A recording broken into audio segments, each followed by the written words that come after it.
T'as un gros QI? Ça veut pas dire que t'es intelligent. L'intelligence, ce n'est pas les maths. Si je te lâche dans la jungle à poil et sans outils, le chimpanzé est plus intelligent que toi. Pourquoi? Parce que l'intelligence, c'est la capacité à s'adapter à son environnement. Les animaux sont très intelligents, dans leur contexte. Le corbeau fabrique des outils. La pieuvre résout des énigmes. L'humain n'est pas au-dessus, il est juste spécialisé dans le langage et la technique. Mais d'où vient l'intelligence? La génétique, ça compte, mais pas comme tu crois. Est-ce que l'intelligence est héréditaire? Oui, en partie. Environ 50 ou 60% pour le facteur G, cette capacité globale du cerveau. Mais attention, il n'y a pas de gène de l'intelligence. C'est une combinaison de milliers de gènes. Et surtout, la génétique ne fait rien sans l'environnement. C'est comme une graine. Même la meilleure génétique du monde ne donnera rien si tu ne l'arroses pas, ce qui équivaut à l'éducation, la nutrition, l'affection. C'est pour ça que la fameuse carte mondiale des QI, c'est une arnaque raciste. Elle ne mesure pas l'intelligence des peuples, mais leur accès à l'école et à la santé. Si on s'en tient à notre définition, le terme intelligence dans intelligence artificielle n'est donc pas usurpé. Mais alors une question arrive naturellement.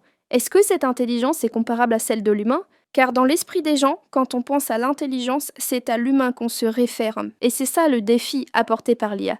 Elle nous force à changer l'orientation de la discussion. Le débat ne se focalise plus seulement sur une définition de l'intelligence, mais sur la conception que nous avons de l'intelligence. Loin d'une vision essentialiste, il faut admettre que l'on ne peut avoir qu'une définition nominaliste ou conventionnaliste de l'intelligence. Pour le dire autrement, il n'existe pas une définition d'intelligence qui serait vraie par principe et qui résulterait d'une nature des choses.